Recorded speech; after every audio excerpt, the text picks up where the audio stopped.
మంత్రి పెద్దిరెడ్డిపై hot comments చేశారు మాజీ సీఎం కిరణ్ కుమార్ రెడ్డి. తాను ఎమ్మెల్యేగా ఉన్న సమయంలో డీసీసీ ప్రెసిడెంట్ చేయాలంటూ పెద్దిరెడ్డి తన కాళ్లు పట్టుకుని బతిమిలాడారన్నారు.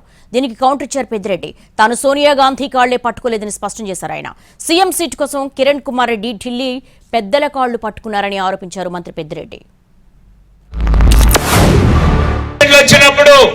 50 మంది నా నియోజకవర్గం వాళ్ళు నేను కూర్చొని రాత్రి 11 గంటలకు ఇదే పెద్దిరెడ్డి రామచంద్రారెడ్డి వచ్చి నా కాళ్ళు పట్టుకొని నన్ను డీసీసీ ఉదయాన్నే మళ్ళా 6 గంటలకు వచ్చాడు. నువ్వేమన్నా తాగేసి కాళ్ళు పట్టుకున్నా అనుకుంటావేమో అని పొద్దున్నే వచ్చి మళ్ళా కాళ్ళు పట్టుకున్నావు. కాణిపాకంలోనో తరిగండులోనో సిద్ధంగా ఉన్నాను. జగన్మోహన్ రెడ్డి గారిని 16 నెలలు జైల్లో పెట్టారు. ఇంకా చెప్పాలని కానిపోతున్నాను. నేను మగవాడికి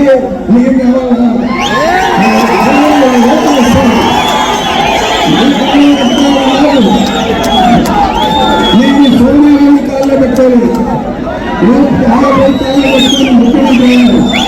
సిగ్గు లేకుండా ఈరోజు పెట్టుకున్నారని మాట్లాడుతున్నారు.